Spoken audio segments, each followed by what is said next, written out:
तो rules for finding domain हो गया था। क्लासिफिकेशन ऑफ फंक्शन पे पहुंच गए होंगे शायद, नहीं? डोमेन निकालना फाइंड आउट करा था। ये से हो गया था। तो इसके बाद आया होगा क्लासिफिकेशन ऑफ फंक्शंस। अब ये बताओ जरा, क्लासिफिकेशन ऑफ फंक्शंस में हमने क्या लिखा था? कांस्टेंट फंक्शन कर लिया था सर।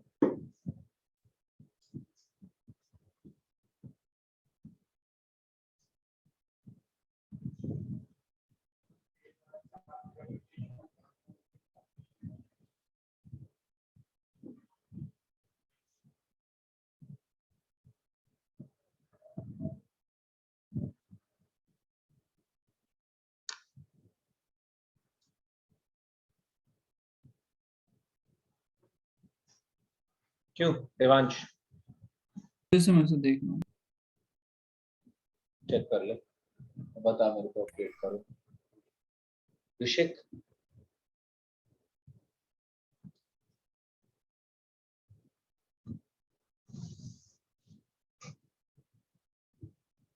am I audible? ऋषिक,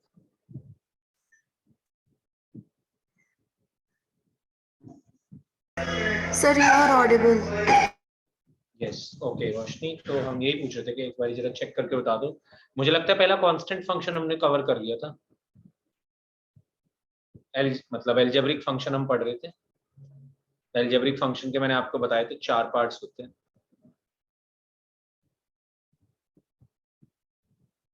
हम देख रहे थे कि किस किस तरीके के फंक्शन होते हैं, किस किस तरीके के एक्सप्रेशंस होते हैं।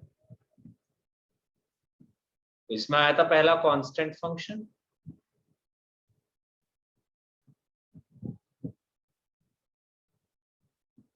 जो कि होता है F X is equals to C. दूसरा होगा पॉलिनोमियल्स। हमें यहां से स्टार्ट कर दो। हर फंक्शन के बारे में हम पढ़ते जा रहे हैं, डोमेन रेंज भी देखते जाएंगे उस फंक्शन की, साथ साथ ग्राफ भी देखने की कोशिश करेंगे उस फंक्शन का।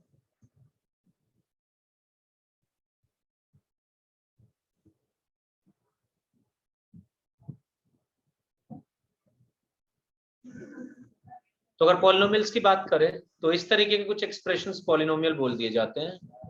a0 x की पावर n, a1 x की पावर n माइनस 1, अप टू चलते चलते an minus 1 x plus last होगा अपना an। ये बेसिकली है क्या, ये x के कुछ पावर्स हैं और इनके साथ कुछ कुछ कोफिशिएंट पकड़ा दिए गए हैं, a0 a1 a2 up to an minus 1 an। तो ये जितनी भी वैल्यूज हैं ये तो सब है कांस्टेंट वैल्यूज, कुछ जो कि सब की सब रियल नंबर्स होंगे। और ये n यानी कि पावर्स ऑफ x हमेशा होल नंबर्स होंगे, तभी किसी भी एक्सप्रेशन को पॉलिनोमियल्स बोला जा सकता है। आप ध्यान रखिएगा। So n belongs to whole number, यानी कि इसका मतलब है power of variable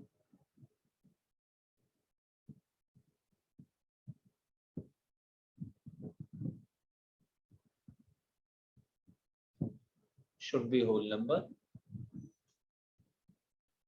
for example, अगर मैं आपके सामने बोलता हूं F X is equals to 3x square plus 4, तो ये एक पॉलिनोमियल है जिसको मैं क्वाड्रेटिक पॉलिनोमियल बोल सकता हूं। ये हम बचपन में पढ़ के आए हैं।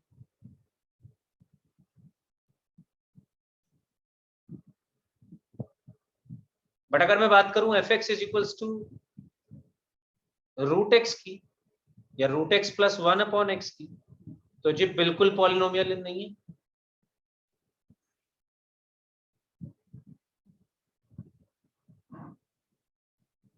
क्यों नहीं है पॉलिनोमियल? दो रीजन है। एक है x की पावर 1/2, यहाँ पे x की पावर जो है हाफ है, यानी कि फ्रैक्शन में है। एंड सेकंड रीजन इज कि यहाँ भी x की पावर -1 है, नेगेटिव है। तो powers of x are fraction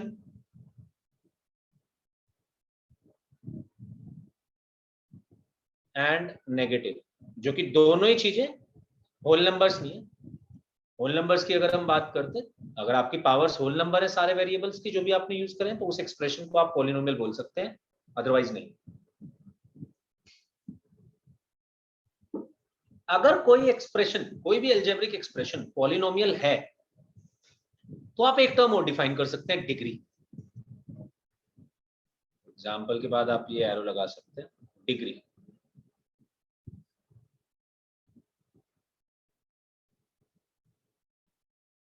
sir आज हम तो रेंज डिग्री तक कर लेंगे। आज तो हम classification of function he finish कर पाएंगे यार, बहुत सारे फंक्शंस पढ़ने होते हैं ऋषि, क्योंकि अच्छा। और उनके डोमेन भी तो निकालने हैं अभी साथ साथ। हाँ सर। तो डिग्री ऑफ अ पॉलिनोमियल की अगर हम बात करें, तो पॉलिनोमियल की डिग्री होती है जो भी हाईएस्ट पावर होती है वेरिएबल की। पर डिग्री एग्जिस्ट तभी करेगी जब कोई पॉलिनोमियल होगा। अगर कोई पॉलिनोमियल ही नहीं है तो डिग्री एग्जिस्ट नहीं करेगी। फॉर एग्जाम्पल, एफ एक्स की वैल्यू आपने लिखी 3x² प्लस रूट एक्स, आपसे पूछा गया डिग्री बताओ, तो आप कहोगे जी नॉट डिफाइंड। क्यों नॉट डिफाइंड? कि डिग्री डिफाइन होती है पॉलिनोमियल्स के लिए, आपका तो एक्सप्रेशन पॉलिनोमियल ही नहीं है। एक्सप्रेशन ही 3x² प्लस रूट एक्स है, x की पावर 2 है या x की पावर हाफ, तो इसलिए डिग्री नॉट डिफाइंड। बट हाँ, अगर कुछ पावर होती, मतलब सारे के सारी, जैसे कि फॉर एग्जाम्पल मैं ये लेता हूँ x to the power 100 plus 70 x to the power 4, अगर इसकी बात करें, इसकी डिग्री, तो जो भी हाईएस्ट पावर है, पहली बात तो देखिए दो पावर यूज हुई है वेरिएबल की, एक x की पावर 100, एक x की पावर 4, इसमें हो जाएगा डिग्री इज इक्वल टू 100। अब ऐसे तो नहीं है कि आप हर पोलिनोमियल का ग्राफ बना देंगे, पोलिनोमियल तो इनफाइनाइट है, तो आप हर पोलिनोमियल का ग्राफ तो नहीं दिखा पाएंगे। मैं आपको एक दो ग्राफ कराऊंगा, यहाँ पे दो चीजें कराऊंगा, दो स्पेशल टाइप के पॉलिनोमियल्स। बट उससे पहले इनका डोमेन, जितने भी पॉलिनोमियल्स हैं सबका डोमेन ऑल रियल नंबर्स, और all real numbers. All real numbers का मतलब कि आप जो चाहे वो पुट कर दो, क्योंकि पॉलिनोमियल में ना तो रूट आएगा कभी भी, ना डिनोमिनेटर बनेगा, दोनों ही चीजों से बचे हुए हैं। दोनों यही रूल है, सबसे पहले तो यूनिवर्सल रूल तो यही है। और अगर बात करें हम रेंज की, तो वो डिपेंड करती है फंक्शन टू फंक्शन।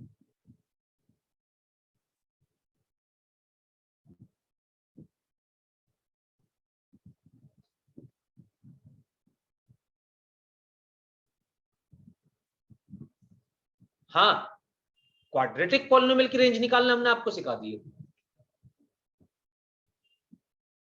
क्यूबिक और लीनियर पॉलिनोमियल की रेंज निकालना भी आपको आता है मोटा मोटा। तो क्यूबिक पॉलिनोमियल की -∞ से +∞ तक होती है रेंज। आप एक्स क्यूब अगर किसी भी एक्सप्रेशन में आ रहा है और सिर्फ हाईएस्ट डिग्री है उसकी, क्यूबिक पॉलिनोमियल है मतलब, तो एक्स की जगह -∞ रखेंगे तो -∞ का क्यूब बन जाएगा, -∞ आ जाएगी वैल्यू। एक्स की जगह +∞ रखेंगे तो +∞ का क्यूब बन जाएगा, यानी कि +∞ आ जाएगी वैल्यू। तो मिनिमम वैल्यू हो सकती है -∞, मैक्सिमम वैल्यू हो सकती है +∞, किसी भी क्यूबिक पॉलिनोमियल के लिए। Same with linear polynomial. Linear polynomial भी -∞ से लेकर +∞ तक कोई भी वैल्यू अटेन कर सकता है। क्वाड्रेटिक पॉलिनोमियल के लिए हम रेंज जानते हैं कैसे निकालना है, थ्योरी ऑफ इक्वेशंस में पढ़ा हमने। बट बात करें अगर कुछ पर्टिकुलर एक्सप्रेशंस की पॉलिनोमियल्स के अंदर, तो एक दो एक्सप्रेशन आपको पता होने चाहिए। एक सेकंड वेट करो।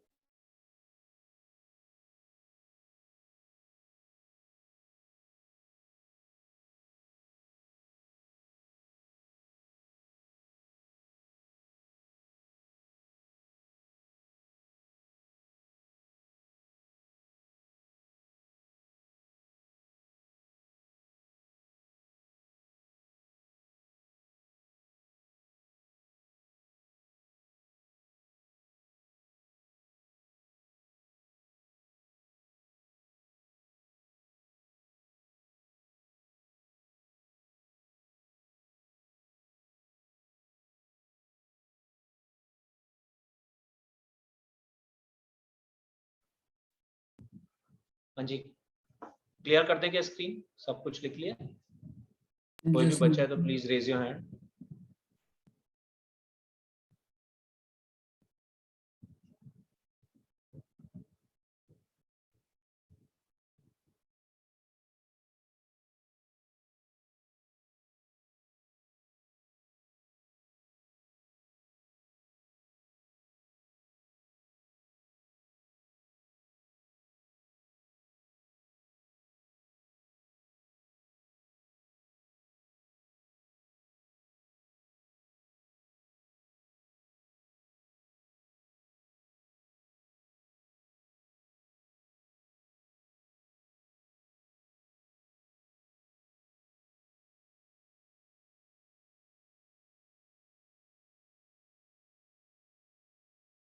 Done sir. यस, एक सेकंड।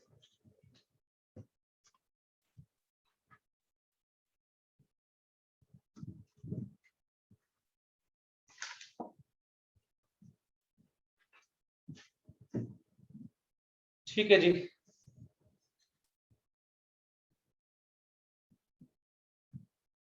चलिए तो दो इसके इंपॉर्टेंट पार्ट हम लिख लेते हैं, स्पेशल केसेस डाल दीजिए इसके अंदर, क्योंकि ये दोनों आपके यूज होंगे इसलिए। पहला, जब y is equals to X square दिया गया हो फंक्शन, तो एक्स स्क्वायर फंक्शन का हमें ग्राफ भी पता होना चाहिए, और एक्स स्क्वायर का हम बारे में हमें सब कुछ जानकारी होनी चाहिए। ये काफी यूज होगा आपका, F X equals to X square या y is equals to X square. अगर हम इसकी बात करें y is equals to X square की, तो सबसे पहले तो शुरू करते हैं जी ग्राफ से, फिर बात करेंगे क्या क्या। ग्राफ तो मैं यहाँ पे बना के ही छोड़ दे रहा हूँ यार, ग्राफ तो हमें ज्यादातर सब में यूज हो रहे होंगे, जहाँ नहीं हो रहे होंगे वहां पे कोई दिक्कत नहीं है, एक बारी में दो चीजें कर रहे होंगे, दोनों का ग्राफ भी बना रहे होंगे।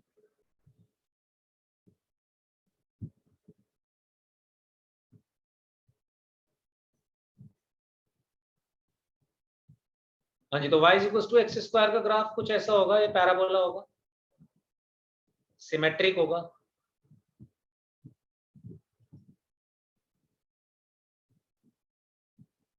दोनों ही तरफ बढ़ रहा है, अपवर्ड पैराबोला है, y equals to X square, ये होगा इसका graph, F X equals to X square या y equals to X square का। डोमेन की तो हम पहली बात कर चुके हैं, ऑल रियल नंबर्स होगा, सारे के सारे पॉलिनोमियल्स का। बात शुरू करते हैं रेंज से। हाँ जी, बता सकते हैं आप रेंज क्या होगी F X equals to X square की?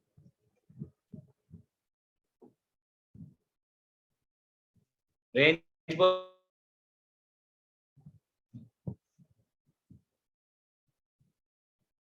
दिख रहा है तुम्हें यहाँ पे? दिख रहा जीरो है, to zero infinity. Zero to infinity, exactly. y की क्या क्या वैल्यूज ले सकता है? देखो y नीचे तोड़े न जा रहा है कभी भी, y यहां से शुरू हो रहा है, ओरिजिन पे y की मिनिमम वैल्यू है 0, और इसके बाद ऊपर तक बढ़ता जा रहा है, कहां तक? जहां तक लेके जाओ।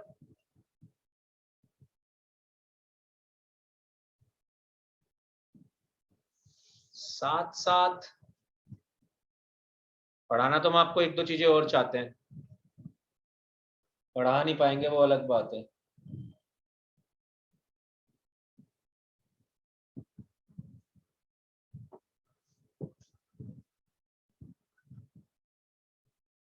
नेचर इस ग्राफ का,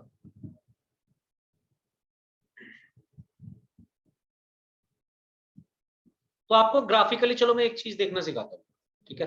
वैसे तो हमारे 12th का पार्ट है, बट मैं हर ग्राफ में आपको एक चीज दिखाऊंगा, नेचर उस ग्राफ का। कोई भी ग्राफ मेनी वन बोल दिया जाता है, या मेनी वन फंक्शन होते हैं। मेनी वन फंक्शन या वन वन फंक्शन क्या होते हैं? कि मेनी वन फंक्शंस वो फंक्शंस होते हैं, एक second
okay, many one function क्या होता है? मैनी वन फंक्शन वो होते हैं one one and many one.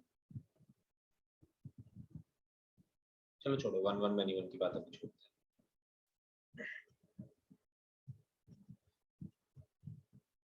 ये समझ लेते हैं एक बार।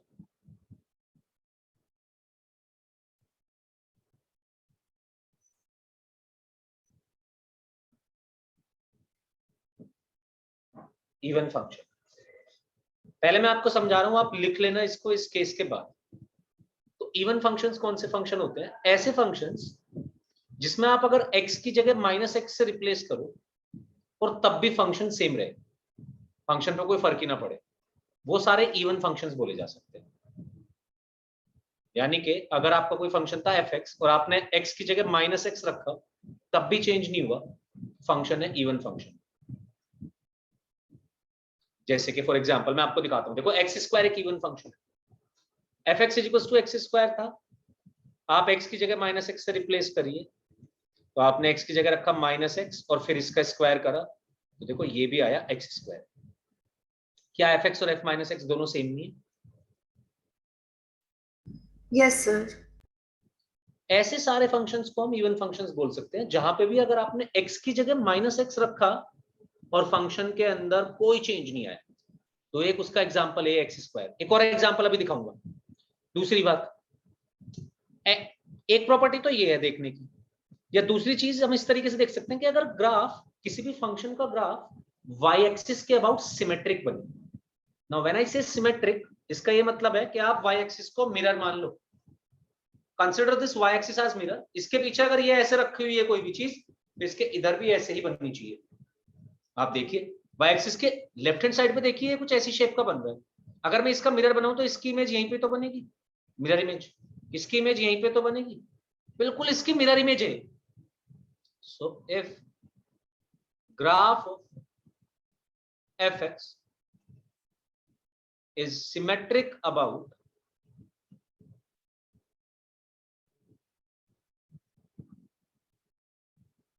y-axis, then function is even। किसी भी आपको कोई भी ग्राफ दिखाया जाए और अगर वो ग्राफ y-axis के अबाउट सिमेट्रिक है, तो आप बोल दीजिएगा झट से कि ये तो इवन फंक्शन का ग्राफ है। ऐसे ही दूसरे टाइप के फंक्शन, ऑड फंक्शन। चलो एग्जांपल दिखा देता हूं आपको। एक्स स्क्वायर, एक्स की पावर 4, कॉस एक्स। कॉस के अंदर नेगेटिव वैल्यू रखें पॉजिटिव वैल्यू रखें कोई फर्क नहीं पड़ता। कॉस 60 की भी वही वैल्यू है जो कॉस माइनस 60 डिग्री की है। कॉस एक्स भी एक इवन फंक्शन है। तो ऐसे सारे फंक्शंस को हम इवन फंक्शंस बोल सकते हैं, जो कि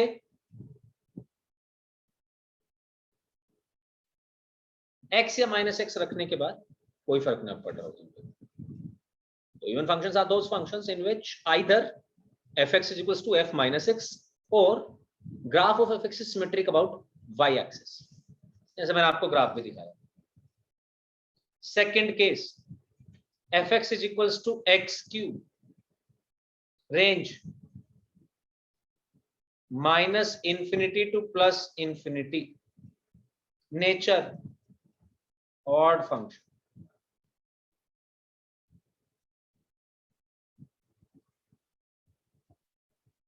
ग्राफ कुछ ऐसा। ऑड फंक्शन कौन से फंक्शन है जी? अब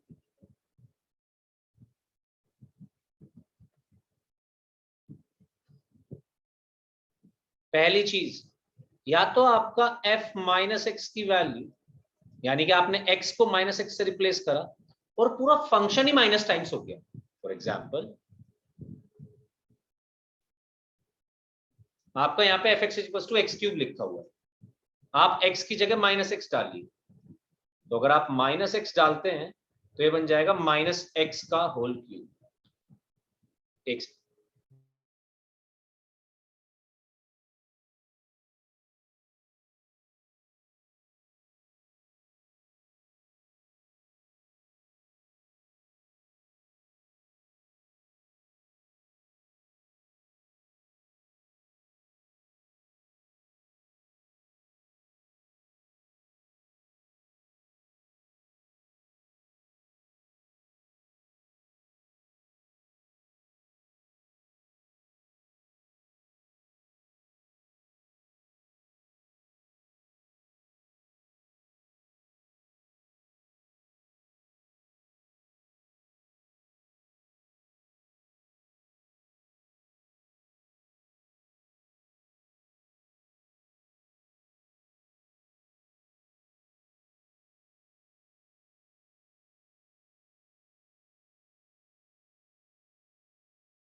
तो यहाँ पे गाइस मैंने आपको करके दिखाया, ये आप देख सकते हो कि अगर fx की वैल्यू -x रखते हैं हम, सॉरी f -x की वैल्यू अगर हम निकालें तो x की जगह -x से रिप्लेस करेंगे तो ये पूरा फंक्शन बन जाएगा -(x³). तो माइनस और x³ की वैल्यू है fx, तो f -x minus times fx बन गया, यानी कि माइनस, अगर x को आपने -x से रिप्लेस करा तो पूरा का पूरा फंक्शन में माइनस लग गया। ऐसे फंक्शंस ऑड फंक्शंस बोले जा सकते हैं। अगर आप मैथमेटिकली चेक करना चाहते हैं तो ऐसे कर सकते हैं, अगर आप ग्राफिकली चेक करना चाहते हैं तो ग्राफ ऑपोजिट क्वाड्रेंट्स में या फिर ओरिजिन के अबाउट सिमेट्रिक होगा। आप देख सकते हैं कि फर्स्ट क्वाड्रेंट और थर्ड क्वाड्रेंट पे एग्जैक्ट ग्राफ है इसका। अगर आप ओरिजिन पर मिरर लगा दो तो ओरिजिन पर मिरर लगा के, टेढ़ा मिरर लगाना पड़ेगा ऐसे, अगर आप ओरिजिन पर मिरर लगा दो तो ये फर्स्ट क्वाड्रेंट में जो ग्राफ है वही का वही थर्ड क्वाड्रेंट में बन जाएगा एग्जैक्ट। तो इफ ग्राफ ऑफ fx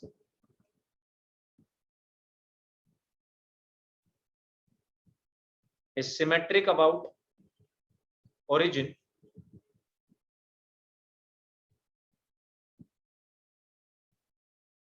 और सिमेट्रिक अबाउट ओरिजिन का ये मतलब होता है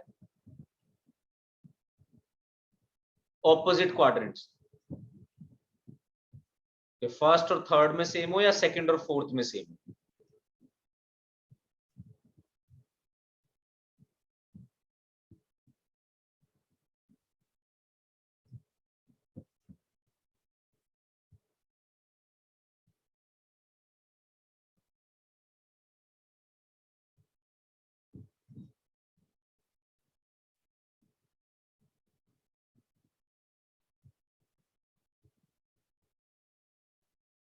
तो fx = x³ का ये ग्राफ, ये होगा ऑड फंक्शन, रेंज होगी ऑल रियल नंबर्स, इसको हम ऑल रियल नंबर्स भी बोल देते हैं। अभी तो आपको इसके बारे में सिर्फ यही बातें जाननी जरूरी है, और इवन फंक्शन ऑड फंक्शन भी पहचानना आना चाहिए। इतना लिखने के बाद सारा फिर इवन ऑड लिख लेना।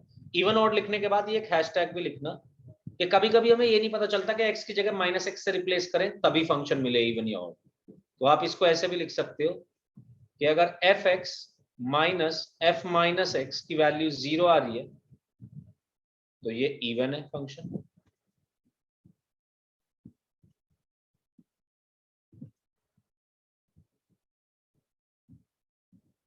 अगर fx plus f minus x की वैल्यू 0 आ रही है तो ये ऑड फंक्शन, और ये यहीं से ही बना है, बस मैं इस fx को इधर शिफ्ट कर दिया लेफ्ट हैंड साइड में।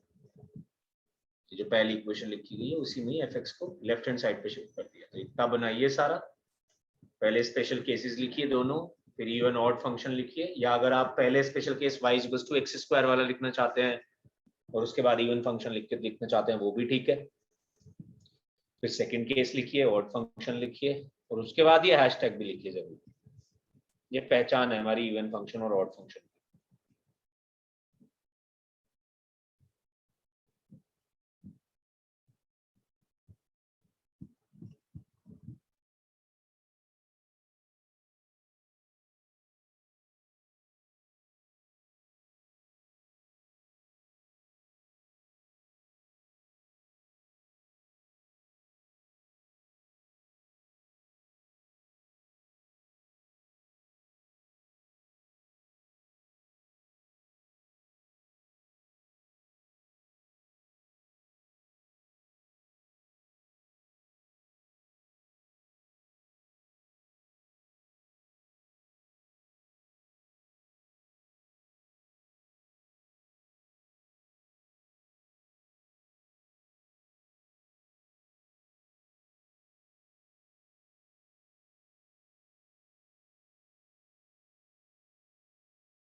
हाँ जी, डन। कोई बचा है तो प्लीज रेज योर हैंड।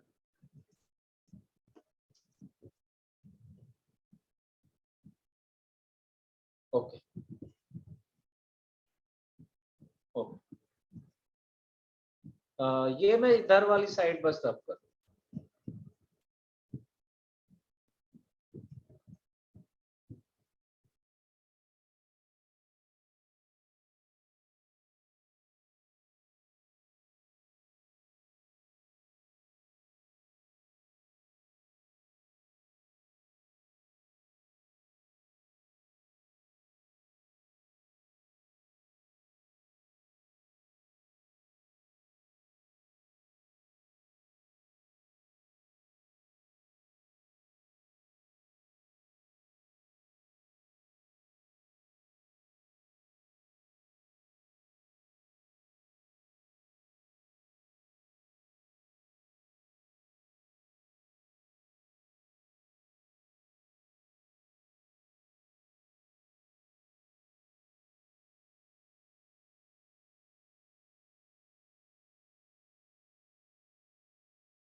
तीसरे तरीके के फंक्शन आते हैं रैशनल फंक्शन, हमने देखे भी हुए रैशनल फंक्शन।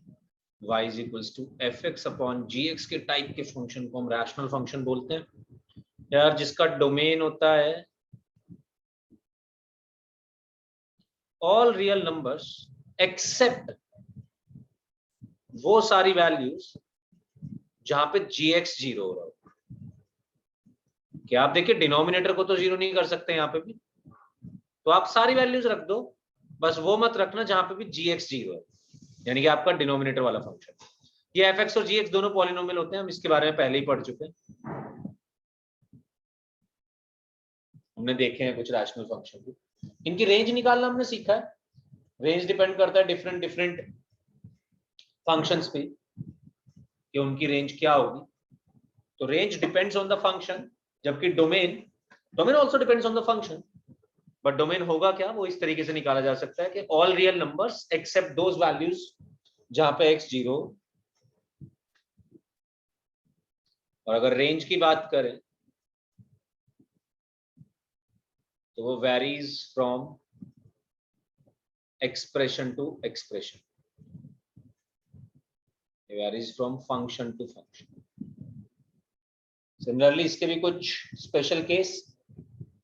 पहला y is equals to 1 upon x. ऐसे हम इसको रेसिप्रोकल फंक्शन भी बोल देते हैं, तो अभी उसे हम अलग से पढ़ा देंगे. fx is equals to या y is equals to 1 upon x square.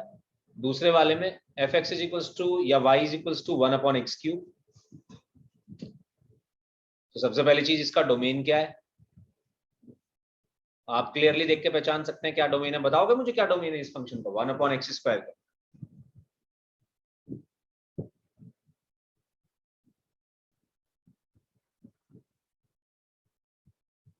भाई डोमेन निकालना सीखा था हमने, बताओ क्या यहाँ पे रूट है? ये सीधी है लाइन, थी नहीं है तिरछी, बन गई मुझसे तिरछी.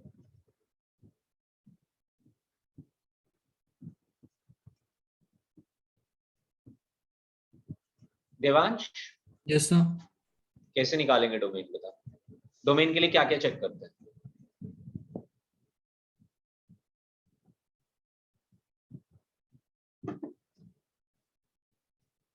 दो चीजें चेक करते हैं ना, एक तो रूट और एक तो डिनोमिनेटर. रूट है नहीं, डिनोमिनेटर बचता है सिर्फ. डिनोमिनेटर 0 नहीं होना चाहिए, यानी कि x 0 नहीं होना चाहिए. तो अगर डोमेन की बात करूं तो आप कुछ भी रख लीजिए x को एक्सेप्ट 0. और अगर रेंज की बात करूं दोस्त, तो रेंज भी हो जाएगी 0 टू इंफिनिटी, बस 0 के बराबर नहीं.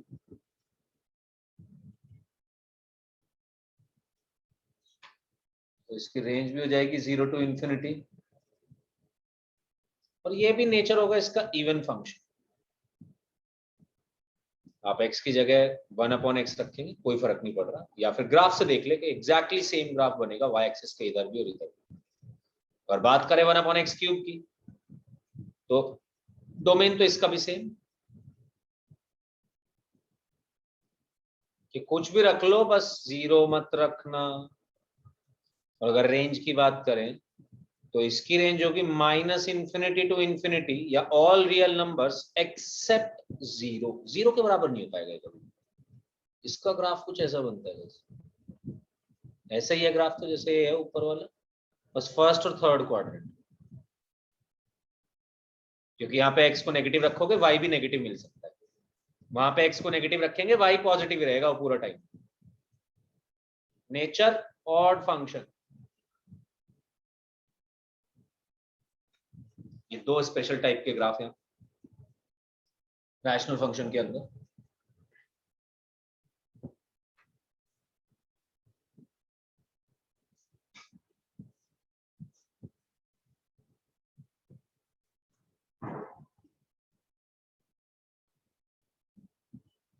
रैशनल फंक्शंस वो होते हैं जहां पे पॉलिनोमियल अपॉन पॉलिनोमियल हो. हमने आपको दिखाया 1 अपॉन एक्स स्क्वायर, ऊपर था कांस्टेंट पॉलिनोमियल, नीचे था क्वाड्रेटिक पॉलिनोमियल. ऐसी दूसरा फंक्शन दिखाया 1 अपॉन एक्स क्यूब, ऊपर था कांस्टेंट पॉलिनोमियल, नीचे था क्यूबिक पॉलिनोमियल. रैशनल फंक्शन है. We have already studied rational function in our inequalities chapter. हाँ जी, लिख लिया बच्चे?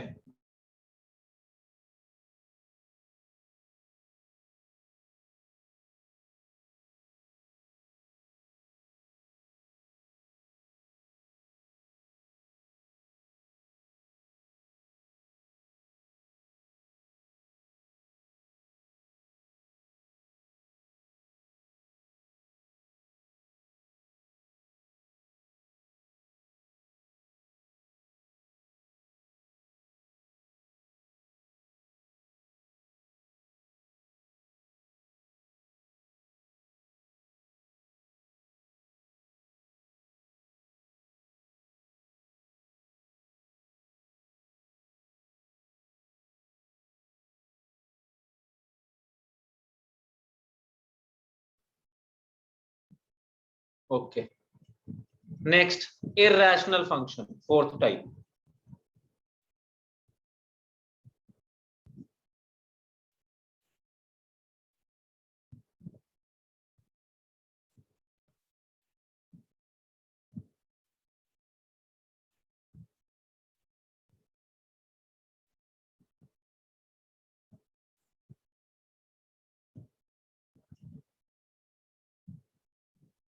तो इरैशनल फंक्शन बेसिकली क्या होते हैं?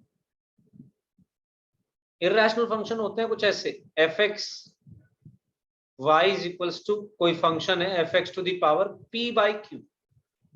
मतलब इरैशनल नंबर की तरह ही इरैशनल फंक्शन भी होते हैं। इरैशनल नंबर्स वो नंबर्स होते हैं यार जब हमारे पास,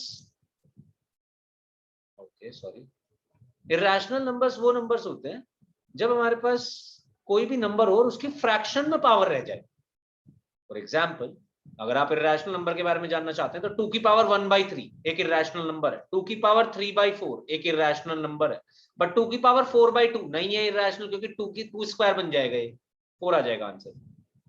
यानी कि इरैशनल नंबर वो नंबर जिनकी पावर फ्रैक्शन में रह जाए। सिमिलरली इरैशनल फंक्शन भी वो फंक्शन जिनकी पावर फ्रैक्शन में रह जाए, मतलब p q की वैल्यू नहीं होनी चाहिए 0 के बराबर एंड +-1 के बराबर, क्योंकि अगर q +1 या -1 हो गया तो फिर तो ये कोई इंटीजर ही बन जाएगा। p और q दोनों होने चाहिए कोई ना कोई integer and should be co-prime. Do you know what are co-prime numbers?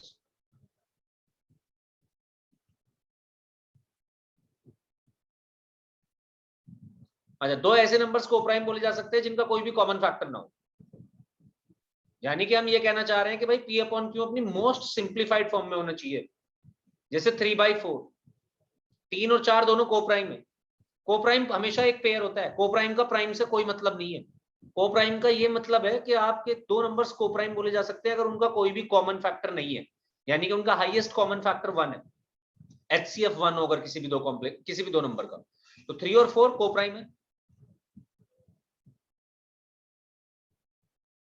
Similarly 7 and 8 या 7 एंड 9 को-प्राइम है जी। देख लो 7 तो प्राइम था, 9 तो प्राइम भी नहीं है, कॉम्पोजिट नंबर है, but still they are coprime.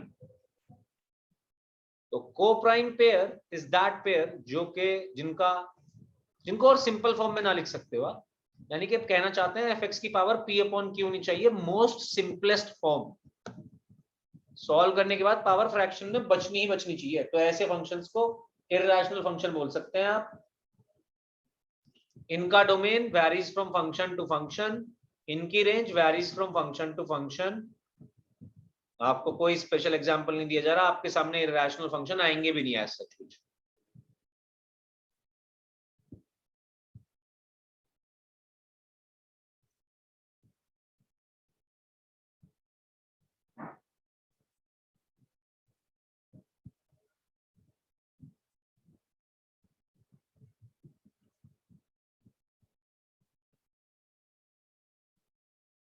तो ये तो हुई अलजेब्रिक फंक्शंस की बात।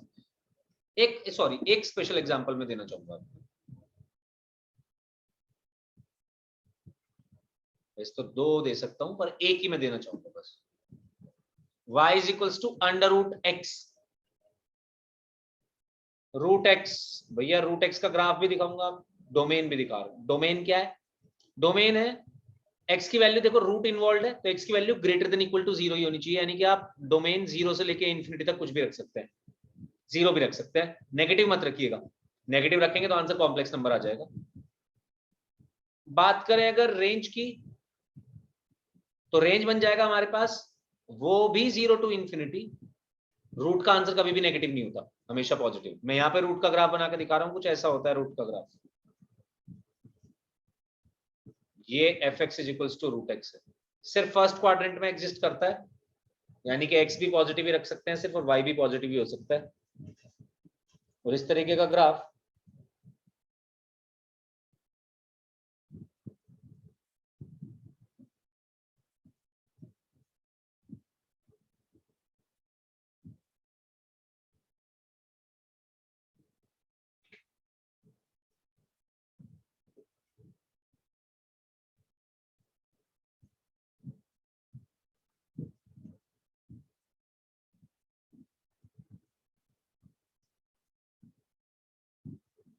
ओके, ये हुए एल्जेब्रिक फंक्शंस के example, different A B C D 4 type में आप इनको डिवाइड कर सकते थे।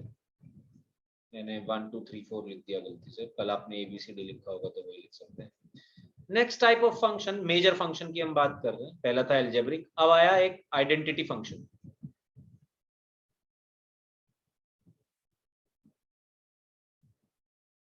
आइडेंटिटी फंक्शन बोले तो F X is equals to X या Y is equals to X. Y is equals to X straight line होती है दोस्त, ये आइडेंटिटी फंक्शन है, जो रखोगे वही मिलेगा। y is equals to x, domain all real numbers, जो चाहते हो x को वो रख लो। तो रेंज क्या होनी चाहिए यहाँ, तो भैया डोमेन और रेंज दोनों बराबर है, जो आप रखेंगे x की वैल्यू वही y मिलता जाएगा, वो भी ऑल रियल नंबर्स। अगर आप इसके नेचर की बात करें तो ऑड फंक्शन, साइड में हमने इसका आपको ग्राफ भी दिया हुआ।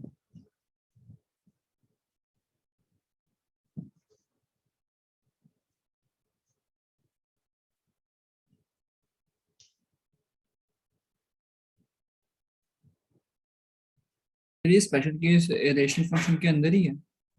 हाँ, स्पेशल केस इररेशनल फंक्शन के अंदर ही है। ये है y is equals to root x।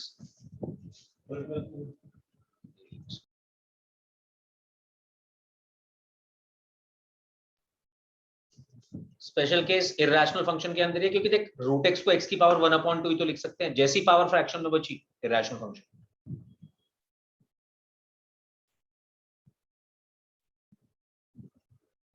बनाने को तो x का क्यूब रूट का भी दे सकते थे एग्जांपल, बट जरूरत नहीं, आएंगी नहीं ये सब चीजें।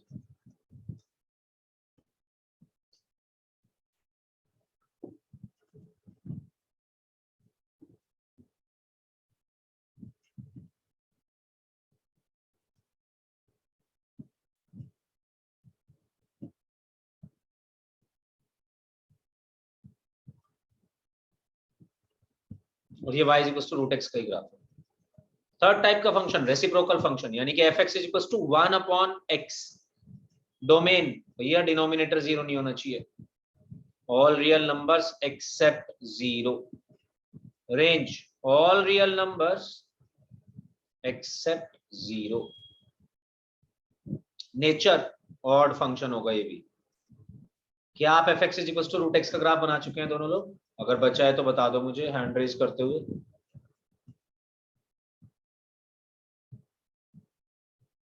ओके, तो आप इसकी जगह में fx is equals to 1/x का ग्राफ बना दे रहा हूँ थर्ड का। ये भी ऐसे ही बनेगा जैसे 1/x और 1/x² और 1/x³ बन रहे थे। ये 1/x³ की तरीके से बनेगा, क्योंकि इसकी रेंज भी है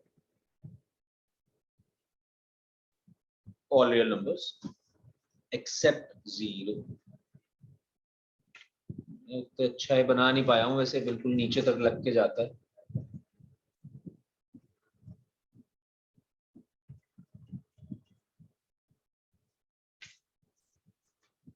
हमने by the way rational functions की रेंज निकालना सीखा था जब हम थ्योरी ऑफ इक्वेशंस पे, और इसका ग्राफ कुछ बिल्कुल ऐसे नीचे तक लग के जाता है, स्क्वायर की तरह नहीं होता है। चलो इसे बेटर करने की कोशिश करता हूँ। ऑड फंक्शन है तो इसका ग्राफ जो फर्स्ट क्वाड्रेंट में वैसे थर्ड में भी होगा।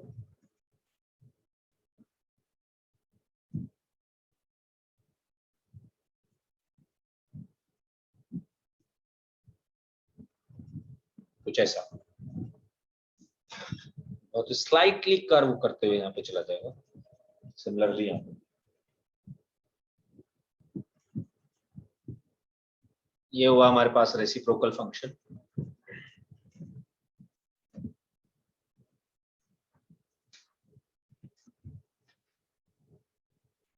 ये तो हुई मोटी मोटी बात, ये सब चीजें तो हमें पता होनी चाहिए। अब बात करते हैं जो इंपॉर्टेंट फंक्शंस हैं हमारे।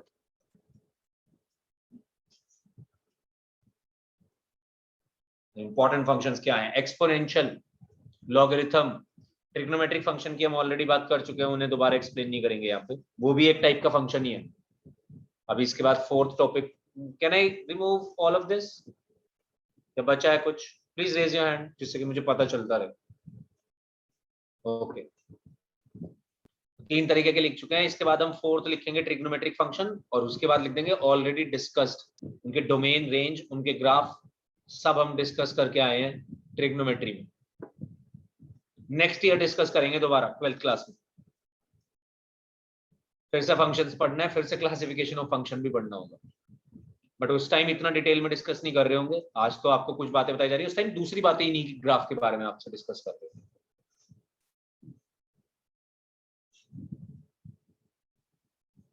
अगर पढ़ते हैं मतलब हम साथ, हम भी रहे और आप भी।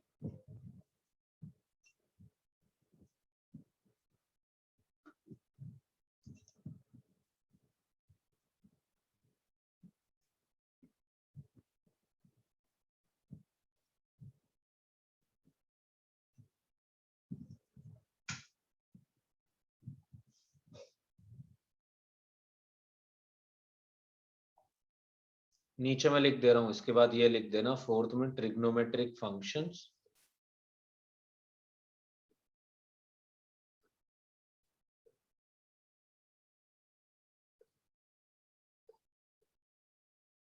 Already discussed. बस आपको ये पता होना चाहिए cos x और sec x इवन फंक्शंस हैं, और बचे हुए 4 ऑड फंक्शंस हैं, क्योंकि उनमें माइनस बाहर आ जाता है पूरा निकल के। cos और sec में कोई फर्क नहीं पड़ता माइनस से।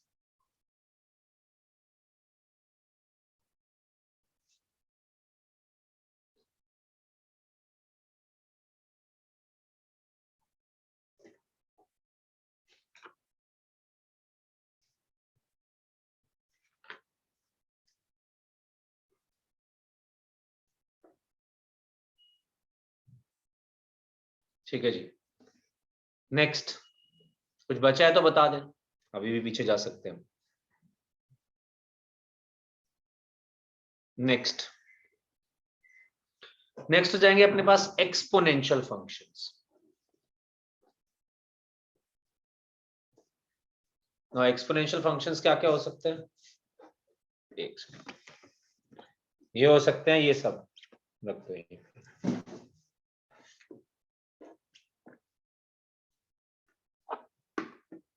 Thank you.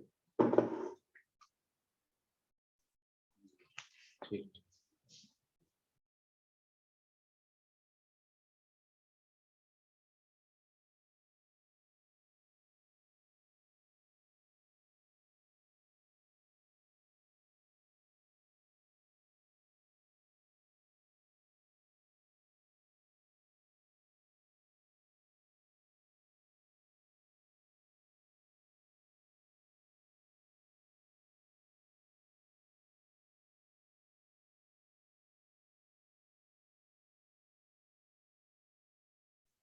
एक्सपोनेंशियल फंक्शन की अगर बात करें, कैसे होते हैं exponential function? F X is equals to A to the power X. F X is equals to A to the power X, यानी कि constant to the power variable. इसको ऐसे चेक, ऐसे देखो, ऐसे सारे फंक्शंस जो भी constant to the power variable की फॉर्म के दिए गए होंगे एक्सपोनेंशियल फंक्शन बोले जा रहे होंगे। For example 2 to the power X, 3 to the power X, इस तरीके के फंक्शन एक्सपोनेंशियल फंक्शन बोलते हैं। और एक्सपोनेंशियल फंक्शन इसलिए बोल रहे हैं, एक्सपोनेंट यानी कि पावर से मतलब होता है। तो constant to the power variable is exponential function. कुछ एग्जांपल्स दिए मैंने आपको इसके अलग अलग। अगर इसके डोमेन की बात करें तो दोस्त आप जो रखना चाहो ऑल रियल नंबर्स, एक्स को जो रखना चाहो रख लो, हर किसी पे इसका आंसर आएगा। बस एक कंडीशन है छोटी छोटी सी यहाँ पे, ए ग्रेटर देन 0 ही होना चाहिए, यानी कि जो भी कांस्टेंट आप ले रहे हो वो पॉजिटिव ही लो। 0 लोगे तो 0 पे 0 की पावर तो कुछ भी 0 ही आंसर देती रहेगी, इसलिए इसको पॉजिटिव लेना है, क्योंकि अगर ये नेगेटिव होगा तो प्रॉब्लम हो सकती है। अगर इसकी रेंज की बात करें, हमेशा पॉजिटिव रहेगा। आप 2 की पावर x में रख लो कुछ भी, 2 की पावर x में हमेशा कुछ भी रख लो, x की वैल्यू पॉजिटिव रखो नेगेटिव रखो, हमेशा पॉजिटिव ही रहेगा दोस्त। तो अगर डोमेन की बात करें तो ऑल रियल नंबर्स, और अगर रेंज की बात करें तो इसको हम आर पॉजिटिव भी बोल देते हैं। आर पॉजिटिव का मतलब पॉजिटिव रियल नंबर्स, या आर पॉजिटिव का मतलब होता है ये, ऐसे भी लिख सकते हैं। बस यहाँ पे 2 चक्कर है। ये अगर दो केस हम ऐसे डिफाइन करते हैं कि अगर ये ए की वैल्यू 0 से 1 के बीच में है तो ग्राफ अलग तरीके से बिहेव करता है, ये फंक्शन अलग तरीके से बिहेव करता है। क्यों? समझिए मेरे साथ। मैं आपको दो एग्जाम्पल समझाता हूं। पहला एग्जाम्पल है 1/2 की पावर एक्स। आप एक्स की डिफरेंट डिफरेंट वैल्यूज पुट करिए। एक्स को पुट करो 1, आंसर आएगा 1/2। आप एक्स को पुट करिए 2, आंसर क्या आया? 1/4। आपने देखो एक्स बढ़ाया, इनपुट बढ़ा, आउटपुट घटा। 1/2 बड़ा नंबर है, 1/4 छोटा नंबर है। ऐसे फंक्शंस को हम बोलते हैं डिक्रीजिंग फंक्शंस। ये एक डिक्रीजिंग फंक्शन है। तो फॉर ए 0 से 1 के बीच फंक्शन इज डिक्रीजिंग,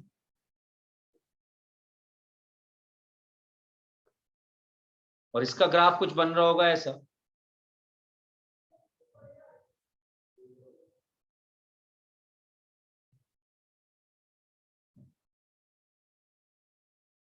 तो आप देखिए जरा, y तो हमेशा रहेगा पॉजिटिव, x कुछ भी हो सकता है यहाँ पे। तो अगर a की वैल्यू ग्रेटर देन, a की वैल्यू 0 से 1 के बीच में है तो ये कुछ ऐसा बन रहा होगा। आप x की वैल्यू 0 रखेंगे, देखो एक तो y हमेशा 1 आएगा, यहाँ पे x को 0 रख दो, a की पावर 0, 1 ही बनेगा। तो ये हमेशा 0,1 से तो पास कर ही रहा होगा।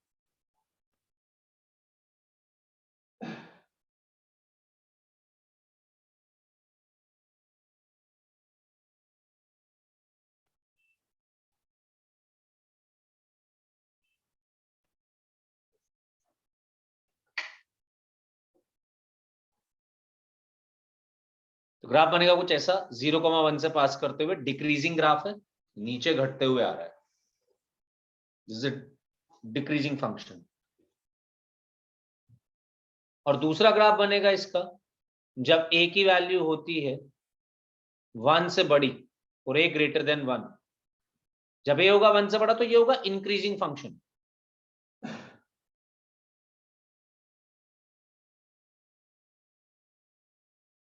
मतलब फॉर एग्जाम्पल, इसका एग्जाम्पल था एक, जैसे 1/2 की पावर एक्स। इसका एग्जाम्पल देता हूं 2 की पावर एक्स। अब a ग्रेटर देन 1 है, यानी कि अंदर जो कांस्टेंट है वो ग्रेटर देन 1 है। 2 की पावर एक्स, एक्स जितना बड़ा रखोगे y भी उतना ही बड़ा आएगा। ये भी 0,1 से पास करेगा। ये कुछ ऐसा होगा बस। देखो बढ़ता जा रहा है ग्राफ।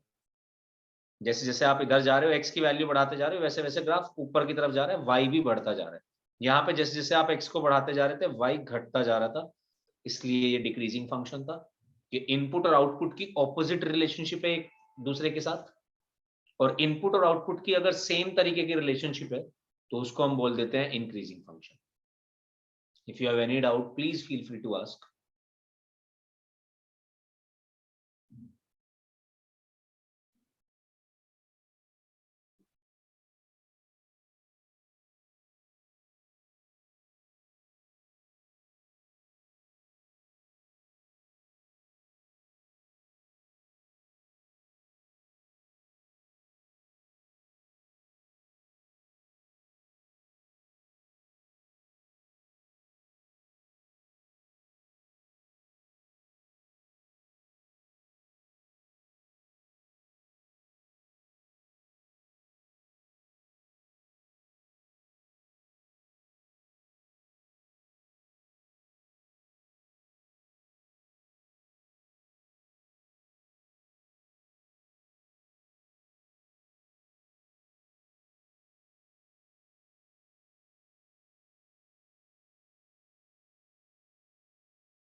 हाँ जी, डन। कोई भी बच्चा है तो प्लीज ले जाए। Okay, 6th type of function, logarithmic function.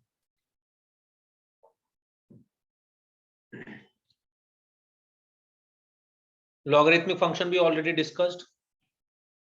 fx is equals to log x to the base a, but इसके डोमेन की बड़ी कंडीशन है।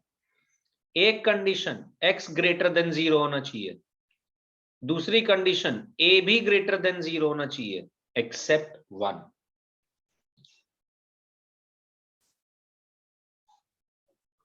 ये दोनों इनिशियल कंडीशन है डोमेन को वो लॉग को एग्जिस्ट करने के लिए। तो लॉगरिथमिक फंक्शन में हमें डोमेन निकालना भी सीखना होगा कि जब लॉगरिथमिक फंक्शन दिया जाएगा तब कैसे डोमेन निकाले। बट उससे पहले ये भी दो पार्ट्स में बटा होगा। a की वैल्यू 0 से 1 है तो ये अलग चीज बन रही होगी। तब इन दैट केस ये एक डिक्रीजिंग फंक्शन बन रहा होगा।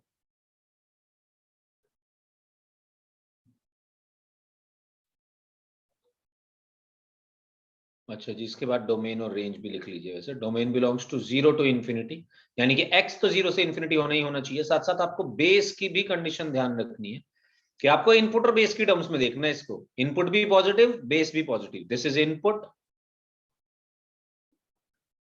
And this is base. और अगर हम बात करें कि a की वैल्यू ग्रेटर देन 1 तो इंक्रीजिंग फंक्शन। इसकी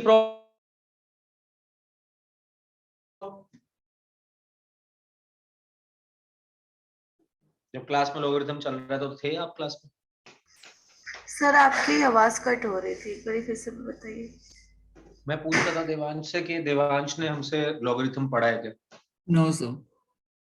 अच्छा, हमने क्लास में पढ़ाया हुआ है, कोई वीडियोस देख लियो उसकी, उसमें हमने लॉगरिथम पूरा पढ़ाया हुआ है अच्छे से। पहले हम इनइक्वालिटीज में कर चुके हैं, तो अभी हम लॉगरिथम तो नहीं पढ़ाएंगे और उसकी प्रॉपर्टीज तो नहीं लिखवा रहे, बट हाँ इसमें डोमेन निकालना जरूर सीखेंगे। ओके अगर सर। हम बात करते हैं, यहाँ पे हम तुझे ग्राफ राफ और ये सब बता देंगे, बट इनकी प्रॉपर्टीज नहीं बता पाएंगे क्योंकि उसमें काफी टाइम कंज्यूमिंग हो जाएगा। वो हमें कुछ और भी फंक्शंस बताने हैं, but yes you can watch the videos. काफी अच्छे से लॉगरिथम पढ़ाया गया है क्लास में।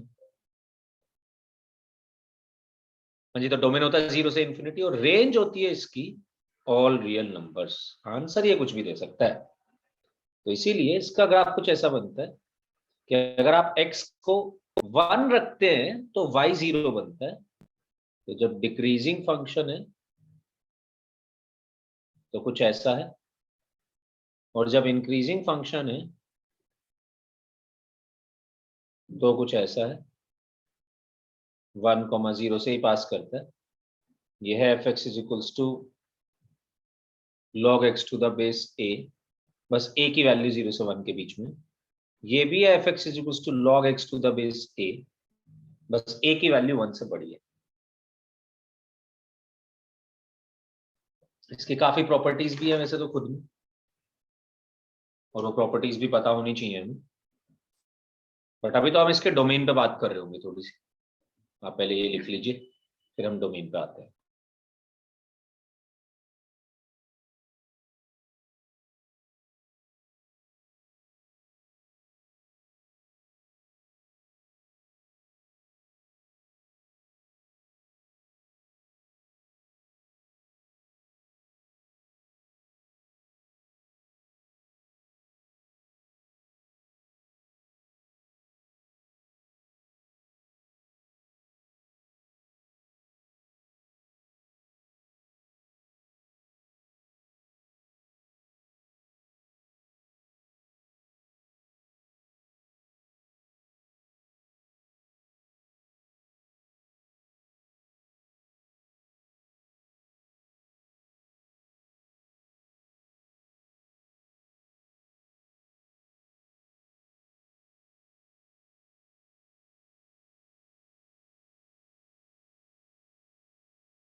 हाँ जी, डन। Yes sir. चलिए चलो इसके डोमेन पे बात करते हैं, क्योंकि वो काफी इंपॉर्टेंट चीज है खुद में, और क्वेश्चन बनते हैं उससे। तो लिखिए जरा, the domain of the function, question डाल दो पहले। The domain of the function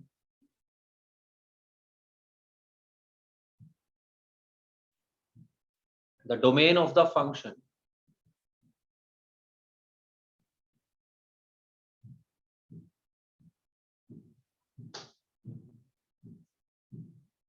this the domain of the function। दो तीन क्वेश्चन करेंगे हम, अभी हम लॉगरिथम के ही क्वेश्चन करने वाले हैं। नेक्स्ट क्लास में हम अपने 3-4 फंक्शन और जो काफी इंपॉर्टेंट होंगे वो कवर कर रहे होंगे। नेक्स्ट क्लास में आपका क्लासिफिकेशन ऑफ फंक्शन पूरा खत्म हो जाएगा,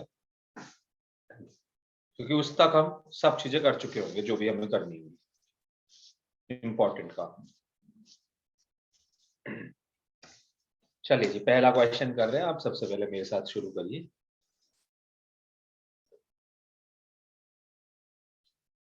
तो अगर मैं सबसे पहले चीज तो मैं डोमेन की बात करता हूं, तो लॉगरिथम का डोमेन से पहले देखिए रूट इन्वॉल्व है यहाँ पे। अगर रूट इन्वॉल्व है तो रूट के अंदर जो भी एक्सप्रेशन है वो चाहे जो हो दोस्त, मुझे उससे कोई फर्क नहीं पड़ता, तो चाहे जो भी हो वो हमेशा ग्रेटर देन इक्वल टू 0 होना चाहिए फर्स्ट। ये तो ही यूनिवर्सल डोमेन की कंडीशन, मतलब ये तो कहीं भी लग रही होती है, ये तो यूनिवर्सल कंडीशन है। तो भैया रूट का एक्सप्रेशन दिया हुआ था, तो रूट की वैल्यू पॉजिटिव होनी ही होनी चाहिए। अब मैं पहुंचा, मैंने देखा कि ये तो लॉगरिथमिक फंक्शन है।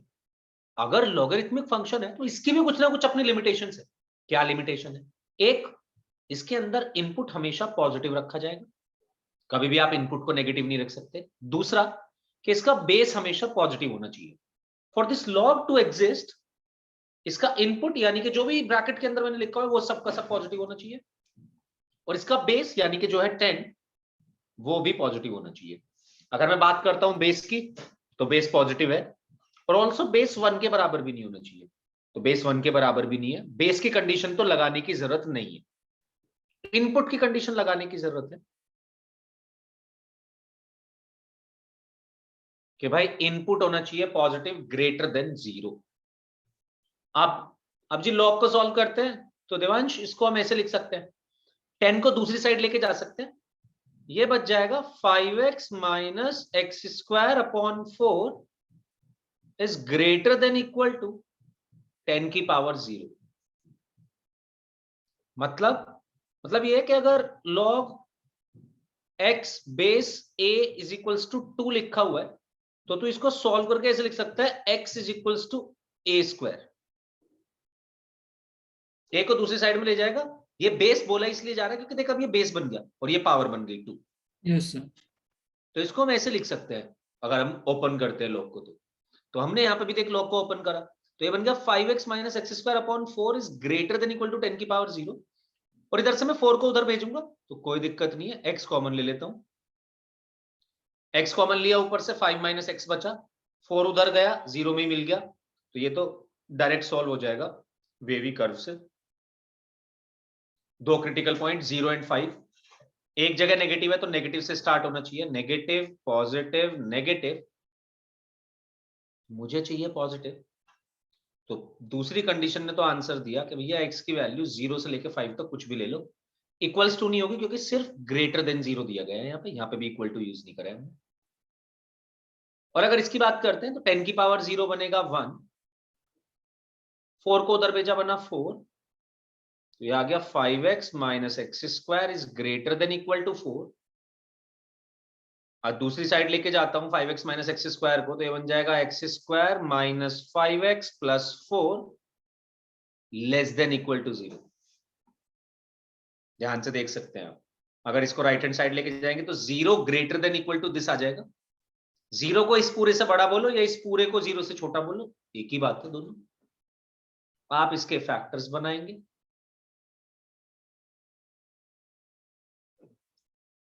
इसका वेवी कर्व बनाएंगे,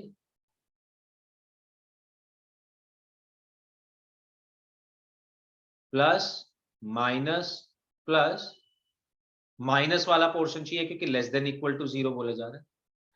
तो इसके हिसाब से आंसर आया कि भाई x की वैल्यू 1 से लेके 4 तक आप जो रखना चाहे रख सकते हैं।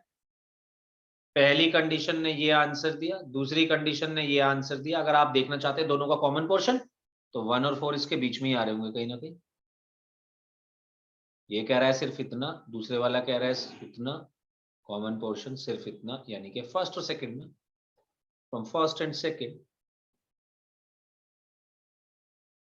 आई कैन से x की वैल्यू होनी चाहिए 1 से 4। आप x को सिर्फ 1 और 1 से लेके 4 तक कुछ भी रख सकते हैं, इंक्लूडिंग 1 एंड 4। इसके बाहर कुछ मत रखिएगा, ये इसका डोमेन बनेगा।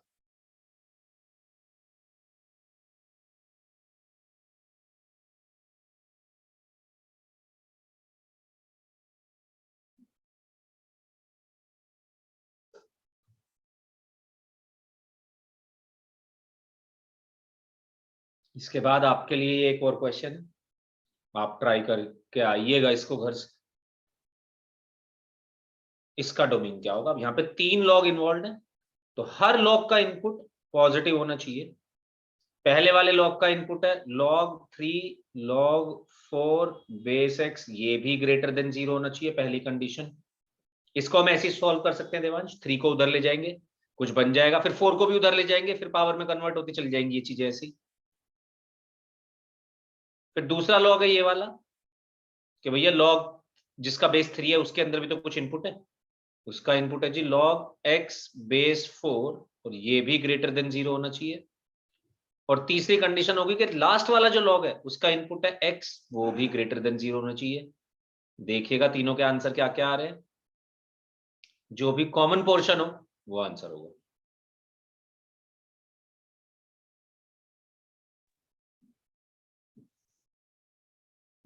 तीनों नोट कर सकते हैं आप, और कोई भी डाउट है तो पूछ लीजिए।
अच्छा, डन। ओके, अब इसके बाद हमें 4 तरीके के स्पेसिफिकली और फंक्शंस पढ़ने, ये काफी यूज होने वाले हैं गाइस।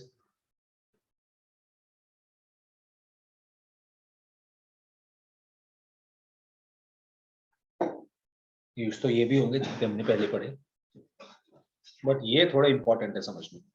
इसमें पहला हम आपको ऑलरेडी पढ़ा चुके हैं, फिर से हम बोलेंगे मॉडुलस फंक्शन। जब मॉडुलस इनइक्वालिटीज हम पढ़ रहे थे तब हमने मॉडुलस फंक्शन पढ़ा था। इसका एक और नाम होता है एब्सोल्यूट वैल्यूड फंक्शन।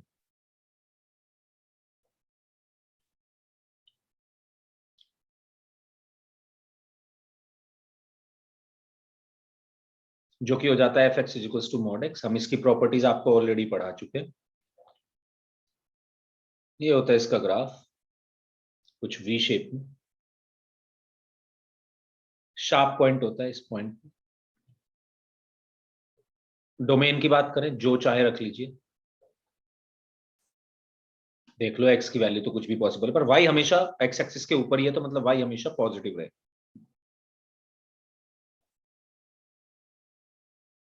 तो अगर रेंज की बात करूं तो 0 से लेके इंफिनिटी तक कुछ भी। फंक्शन कैसा? Even function. आप x रखिए माइनस x रखिए, इसे कोई फर्क नहीं पड़ता। ग्राफ भी सिमेट्रिक है y एक्सिस के अबाउट। और मॉड x को हम डिफाइन कर दिया करते थे दो पार्ट्स में, या तो x या तो माइनस x अगर ये पॉजिटिव है तो, और माइनस x की तरह ओपन करेंगे अगर ये नेगेटिव है तो।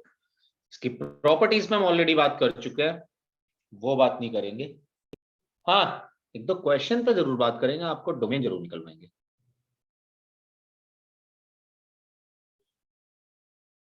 तो देवांश, तूने मॉडुलस फंक्शन और लॉगरिथमिक फंक्शन दूसरी क्लास में भी नहीं पढ़ा है? तो पढ़े हैं। पढ़े हैं वैसे ना, आइडिया तो है कुछ? Yes yes. ठीक है।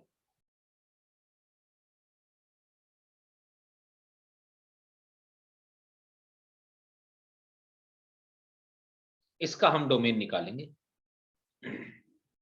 अभी रुक जाओ, लिखना बंद कर दो तुमने, क्योंकि काफी अच्छा क्वेश्चन है। Domain of the definition of, इस पे एक ऑलरेडी क्वेश्चन आ भी चुका है जेईई में, वो हम आपको करने के लिए देंगे आज। दूसरा क्वेश्चन। तो पहली बात तो इस क्वेश्चन में आप देख सकते हैं कि आपको एक फंक्शन दिया गया है और उसका डोमेन निकालने के लिए बोला जा रहा है। फंक्शन के ऊपर, पूरे फंक्शन के ऊपर लगा हुआ है रूट।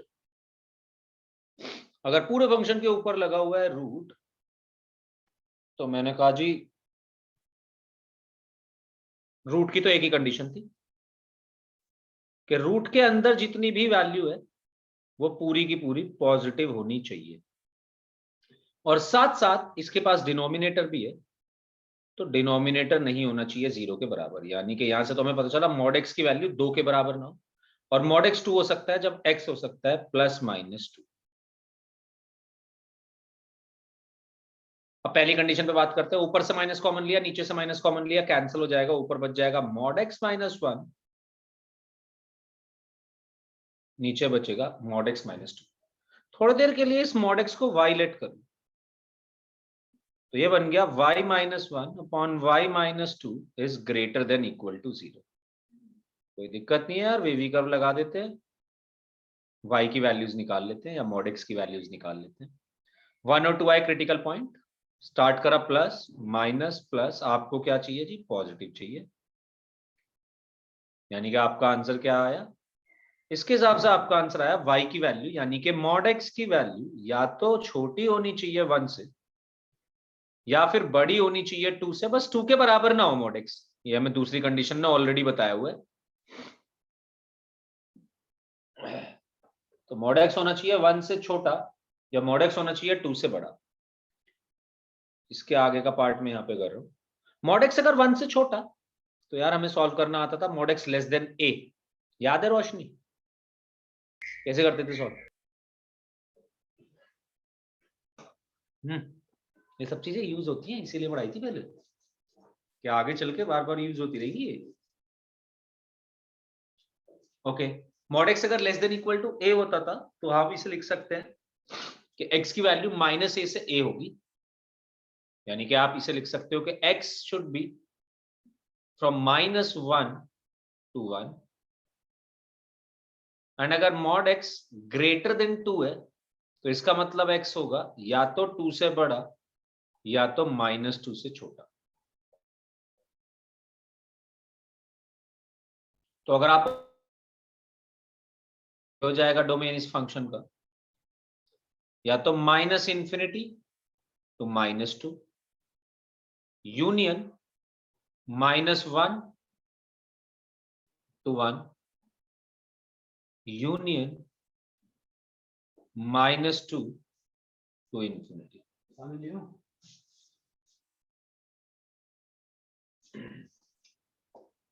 ये इसका आंसर होगा।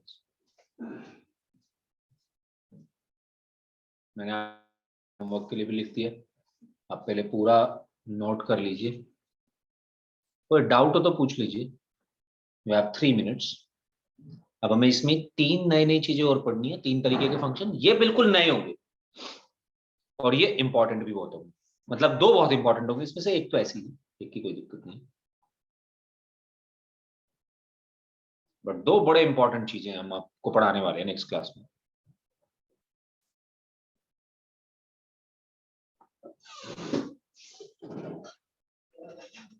आप नोट कर सकते हैं, कोई प्रॉब्लम है पूछ सकते हैं।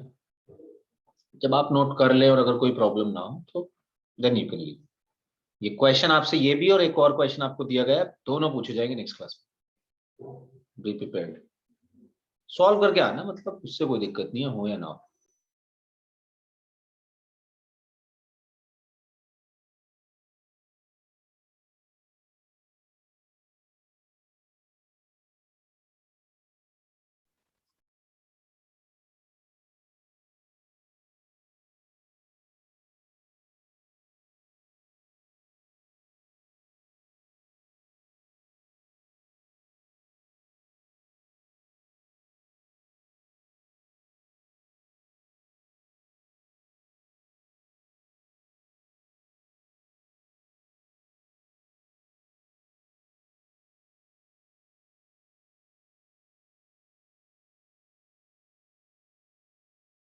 Sir, done. Okay Roshni, you can leave. Thank you, sir. Okay बच्चा।